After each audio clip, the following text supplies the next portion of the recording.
Kita lanjutkan cerita minggu kemarin. Ada seorang tentara angkatan udara yang akan dikirim ke Kuwait bernama Iqbal. Dia datang bersama tamu-tamu yang lain. Duduk antri sesuai jadwal, sesuai kehadiran para tamu. Hingga tiba akhirnya giliran si Iqbal menghadap kiblat. Kata Kiai, sudah. Iqbal yang duduk di depan Kiai dengan ta'zim hanya menunduk. Dia bilang, saya mau sudah. Iya, sudah saya isi. Kamu mau ilmu kebal senjata kan? Kata Kiai. Kiai sudah tahu, padahal si Iqbal belum ngomong apa yang dia maksud, apa yang dia inginkan. Aku yang waktu itu membereskan minuman-minuman bekas tamu, memandang heran mendengar ucapan Kiai tadi. Padahal si Iqbal belum dipegang, belum diberi wirid atau apapun, tapi Kiai sudah bilang, Kiai bilang sudah diisi. Si Iqbal pun ragu, masa sudah sih? Padahal belum diapa-apain, tidak diberi amalan, tidak disuruh mandi kembang 7 rupa, tidak diapa-apakan. Melihat keraguan yang ada di wajah Iqbal, Kiai memanggil seorang santri, namanya Kunto, berasal dari Sumatera. Tonggone sing Sumatera ini. Wong teko. Kunto ini bertubuh gembal gede. Kunto datang. Dalam Kiai, Kunto dalam, ambilkan golok. Kau tes si Iqbal ini, kata Kiai. Mendengar apa yang diucapkan Kiai, Iqbal ucap merinding. Apa diapaan wah? Keluar keringat dingin dari tubuhnya saat jagung-jagung. Gemetar. Aku tak berani membayangkan apa yang sedang dipikirkan si Iqbal. Mungkin dia menyesali kenapa saya datang ke sini. Datang ke sini tujuannya ingin ilmu kebal, malah setor nyawa. Gak situ mangkat orang tuanya. Dia mungkin membayangkan tubuhnya sobek kena golok, lalu mati, membawa Allah. Kunto dari arah yang lain datang dengan membawa golok. Semua santri yang ada di pesantren itu memiliki golok, senjata khas para santri.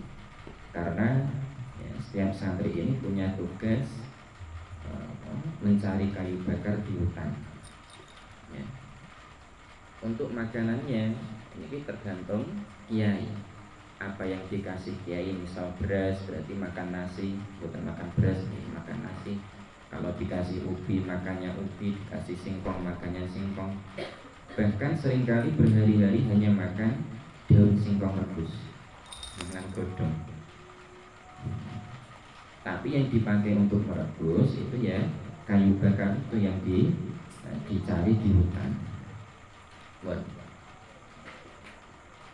Kedatangan Kunto dengan membawa golok membuat si Iqbal semakin gemetaran.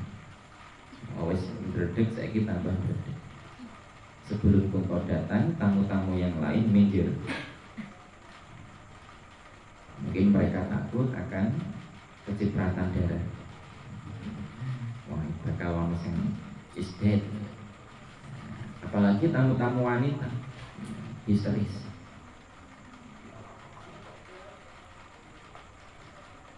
Iqbal posisi sedang duduk sendirian di depan Kiai menunduk.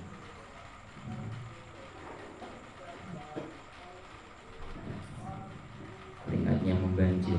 Kunto yang datang tiba-tiba tanpa berkata-kata langsung meloncat menebaskan goloknya ke leher si Iqbal yang sedang menunduk. Iqbal kontan noleh srek. Nah, sebelum sempat memejamkan mata saya melilit, belum sempat menghindar langsung ces ngek. Nah, ya orang krungu ngek kebesan golok untuk ke leher Iqbal, langsung seketika darah muncrat-muncrat so.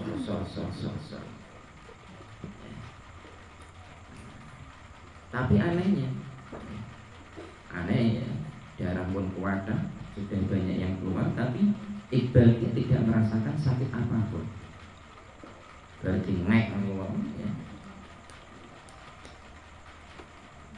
Jengkol ya, kepala masih utuh, masih hidup. Sebelumnya ngomong itu sing hadir cerit-cerit sebuah piye ceritanya ngomong itu ya. Kodem jerit kasih karo nutupi ya kan tutuk wonten nek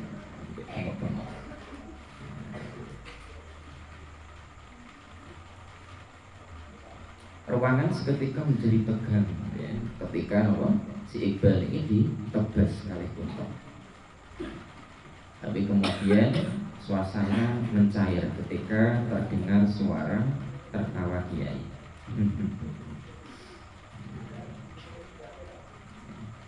Melihat suara kiai semua langsung ketegangan ini semakin hilang. Selamat aku, kata Iqbal. Tapi beliau si Iqbal ini masih ragu untuk bahwa si Iqbal ke depan, uji lagi kekebalannya. Nah, akhirnya si Iqbal ini medal kali Kunto, karena diajar untuk ngetes nih ilmunya. Bon. Selesai membersihkan bekas minuman, aku bilang matur kepada kiai bahwa di depan ada seorang wanita tua teriak-teriak manggil kiai. Kiai segera keluar menemui perempuan tadi. Di depan bertemu, oh ternyata engkau Nyai Bundo, kata kiai diiringi senyum. Maaf Nyai, maaf Nyai, aku tidak bisa menyambutmu yang datang mendadak ini, kata kiai. Nggak usah banyak bak, ya, kata Kiai Bundo. Terima seranganku ini. Seketika perempuan tua itu mengangkat tangan kanannya, diangkat seret, ya. Tangan kiri pusarnya udel. Dengan hitungan detik tangan Nyai Bundo sebelah kanan menyala muruk, menyala merah biru, kemudian berubah menjadi putih keperakan, memancarkan cahaya. Melihat Nyai Bundo mengeluarkan jurus, aku mendengar Kiai berdesis, ilmu Saripati Bagaspati, kata Kiai. Nyai Bundo terus ngek. Aku yang ada di dekat Kiai didorong mundur oleh Kiai. Seret. Seketika tubuhku ini terpental. Mungkin maksud Kiai menghindarkan aku agar tidak terkena serangan Nyai Bundo.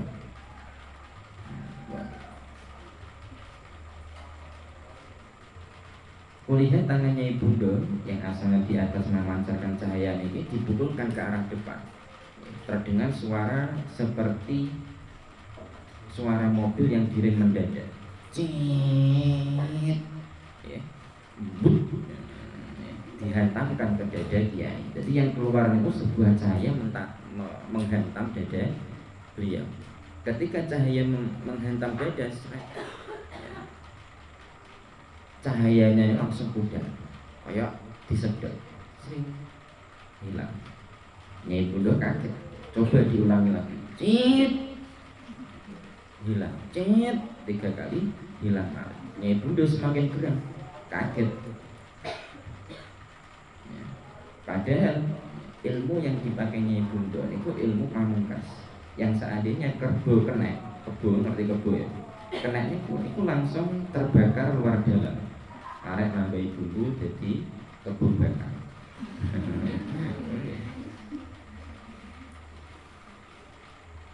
Keadaan marah ilmunya diserap karo kiai. Berdebat cilik. Sihir apa yang kau pakai? Nyai Bundo seperti tidak percaya.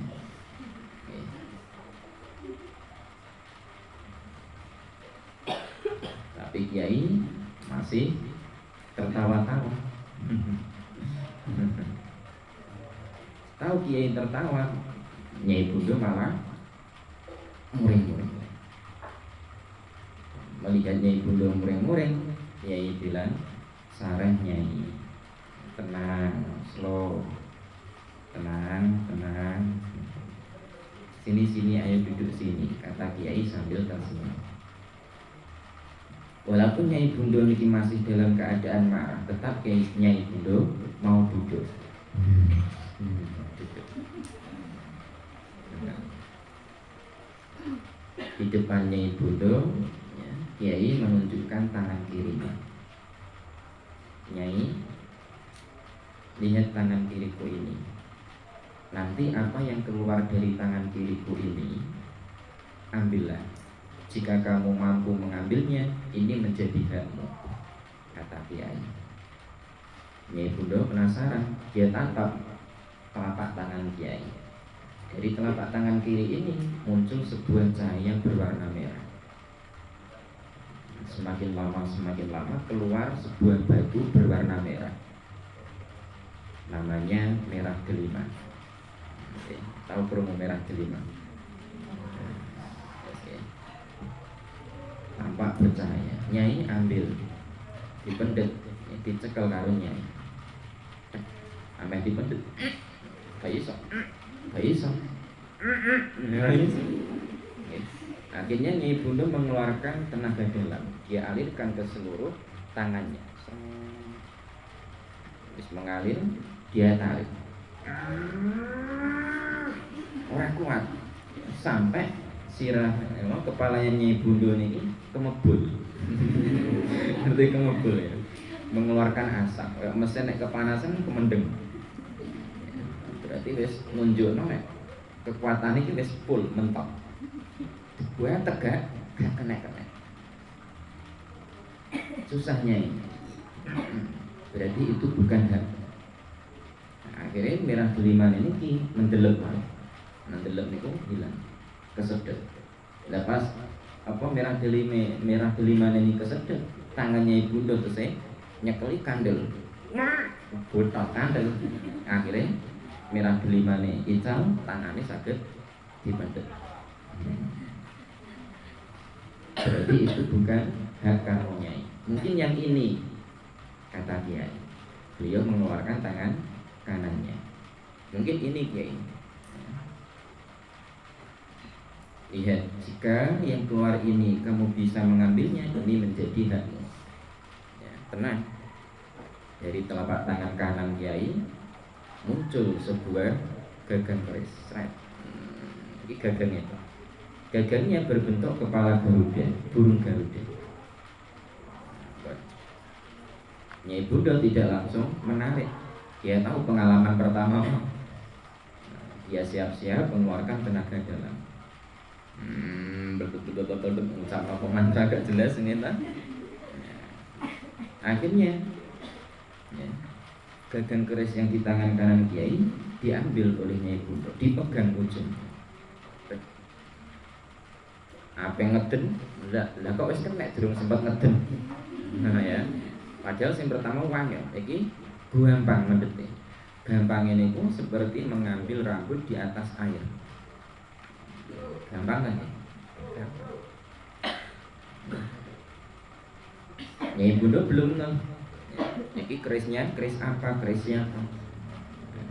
Sudah diambil, kemudian diperhatikan. Setelah melihat keris ini dari bentuknya, Nyai Bundo kaget, tersentak.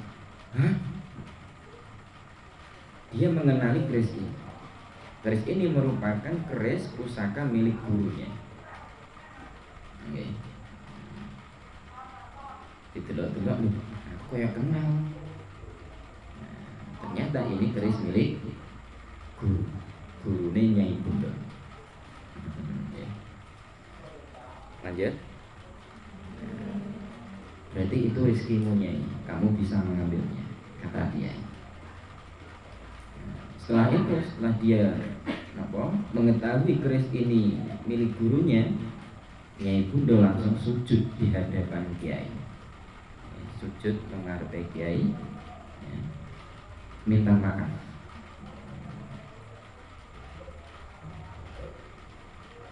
Sudah Nyai, duduk saja, nggak usah sujud. Bon, dia duduk, kemudian Kiai memanggilku dan santri-santri yang lain untuk melaksanakan sholat maghrib. Karena memang waktu itu sholat maghrib sampun telas, kan wingi Kiai lebih duka ceritanya. Nah, sampun selesai sholat, selesai wirid ba'da sholat, ya, Kiai datang menghampiri Nyai Bundo. Kiai duduk, Nyai Bundo datang menghampiri. Tangan Kiai dipegang oleh Nyai. Kemudian tangannya diletakkan di jidat Nyai Bundo. Maafkan aku guru, maafkan aku yang bodoh ini. Diteleh nanggone bathok. Aku tidak tahu tingginya gunung di depan mata. Bimbinglah aku guru. Suara Nyai Bundo mengibar. Beda ketika dia datang pertama kali ke pesantren sing asale bengak-bengok entang-entang mulai dene ra karo-karuan. Roh ngono ngarepen kowe sepi tunduk. Ya.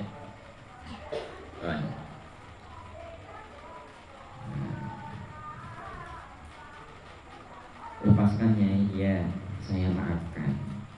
Nyai tahu saya dari mana? Kata Kiai. Kemudian Nyai Bundo ini bercerita, menceritakan awal mula dia mengetahui info tentang Kiai.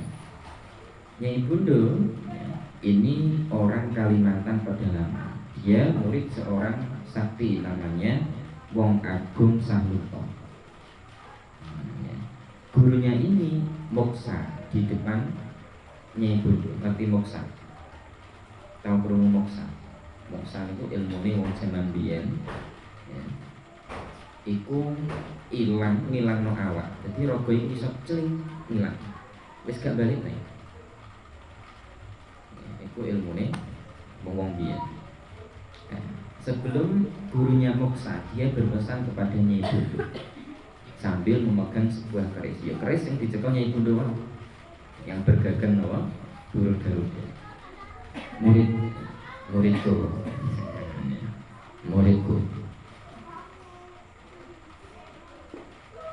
Kalau nanti kamu menemukan orang yang memegang keris ini, maka tunduklah padanya, ikutlah ke dalam agamanya, kata gurunya. Setelah Wong Agung berkata seperti itu, celik hilang lenyap beserta kerisnya. Setelah itu bertahun-tahun Nyai Bundo mencari seseorang yang dimaksud oleh gurunya tadi, mencari orang yang memegang keris itu. Ngalor ngidul ngitan ngalor kering ketemu.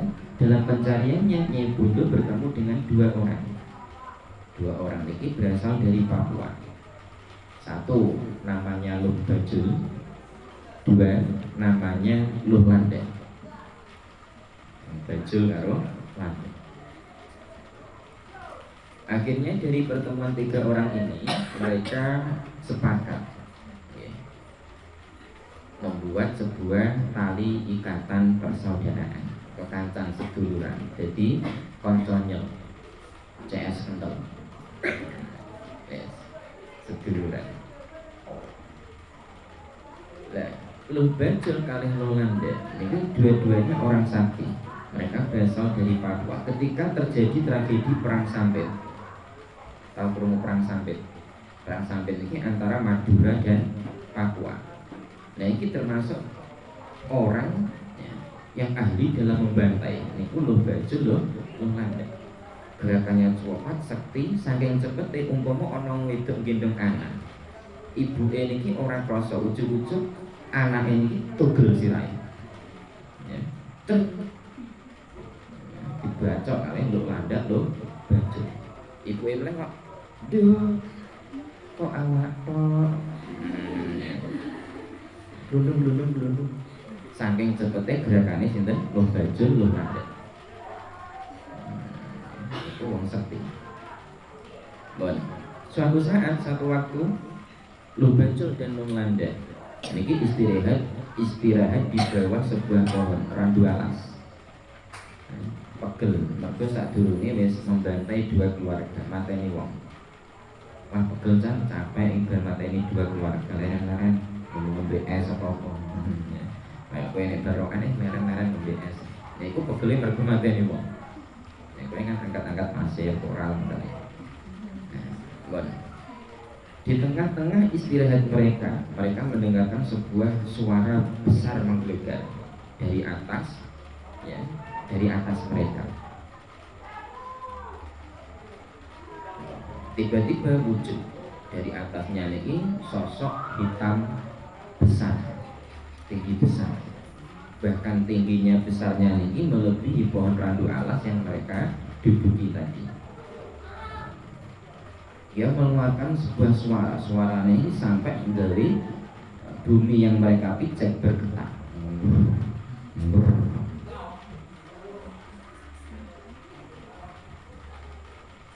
Dia tahu siapa yang datang. Mereka langsung bersimpuh nyembah-nyembah. Dialah sosok jin bernama Jatsaka. Mereka tahu dia Jatsaka sehingga mereka ini tunduk-tunduk nyembah-nyembah mergo sesembahane Luh Bajul kaliwan Luh Landhek niku nggih Jatsaka. Mereka manusia tapi punya ikatan dengan bangsa jin. Ya. Nah, sihir atau ilmu yang mereka kuasai itu nggih pemberian dari jin itu. Makanya pengen kuat tapi ojo. Kata jin celaka, sang raja akan datang ke sini. Kalian berdua sambutlah dia. Jangan sampai ya, raja ini menghancurkan anak buahku. Jika sampai anak buahku hancur, kalian berdua. Ya, ini himbauan sang Jatsaka kepada Luh Landhek, Luh Bajul, karena akan kedatangan seorang raja. Dikongkon nyambut. Sendika dawuh raja Gusti ya. Sendika dawuh Gusti. Bon. Selang beberapa saat ya, Jatsaka niki pun sudah pergi, mereka berdua juga pun berpisah. Suatu saat bertemu dengan Nyai Bundha dalam perjalanan. Dua orang kumpul bertemu dengan Nyai Bundha. Akhirnya Luh Bajul dan Luh Landhek ini cerita kepada Nyai Bundha bahwa mereka berdua habis ditemui raja mereka Jatsaka. Cerita nek bakal kedatangan seorang raja. Kedua orang ini kita tahu ciri-cirinya seperti apa, tempatnya di mana, tahu. Nyai Bundha yang tidak ada hubungan apa-apa dengan Jatsaka, dia gak takut. Sing lebih kan Jatsaka karo wong loro niku. Aku gak ono masalah, apa itu.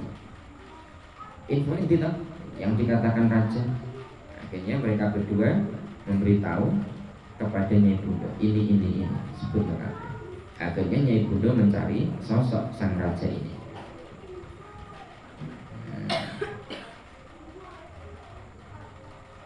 Bon. Aku jadi ingat, kata beliau ya.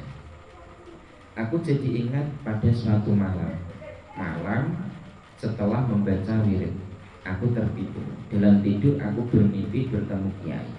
Kiai menggandeng tanganku. Kiai bilang, Mas Ian, ayo temani aku jalan-jalan yuk. Kata Kiai, ngawon. Kiai menggandengku. Ketika digandeng, tubuhku terasa ringan seperti kapas. Aku melayang, terbang ke sana kemari seperti kilat, but. Melewati pohon-pohon, gunung-gunung, melayang seperti apa? Ya seperti Mengenai film-film ngoten niku. Melewati gunung, melewati lembah, melintasi laut, pulau. Perjalanan begitu cepat. Lalu kami turun, melayang sekitar setengah pinggang, buat nempel, miber. Tampak olehku 2 orang laki-laki sedang duduk bersimpuh, menyembah-nyembah. Mereka berdua niki ternyata baru aku tahu Luh Landak dan Luh Baju. Kata mereka dalam simpuhnya, ampun Raja, apa yang Paduka inginkan? Kata mereka. Aku hanya ingin kalian menghentikan membunuh orang. Itu kata Kiai. Berarti rajanya siapa? Ya. Baik Paduka. Betul. Kalau boleh tahu, Paduka ini sebenarnya siapa? Aku Kiai Lentik, penguasa Gunung Putri. Nah, setelah berkata seperti itu, Kiai yang masih menggandeng tanganku segera menarikku terbang kembali, melesat pergi.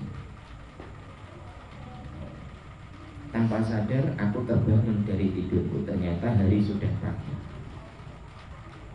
Suatu saat aku tahu bahwa mimpi waktu itu bukanlah mimpi, tapi nyata. Aku pergi dengan Kiai, ternyata menggunakan ilmu Rogo Sukmo. Ilmu apa? Rogo Sukmo. Ilmu Rogo Sukmo bagi siapapun yang menguasainya, dia bebas mengeluarkan lepas apa jenis sukmanya, kemanapun dia mau bisa. Pergi neng tinggal iso. Kowe nek duwe ilmu iku mulai gak usah dijemput, gak usah numpak bis. Rogo nang pondok, tapi kowe iso keluyuran tekan ndi. Penak bener. Penak. Tapi sing bahaya kayak iso bali. Terbang ke sana kemari kehendak kita. Oke, niku part 2. Terus saya pengen lanjut kan. Jangan lupa subscribe Santri Langit Ketujuh ya. Share ke keluarga, ke teman-teman. Buat kuyan ya, buat Allahu a'lam. Subhana rabbika rabbil izzati amma yasifun. Wassalamu ala mursalin walhamdulillahi rabbil alamin. Assalamualaikum warahmatullahi wabarakatuh.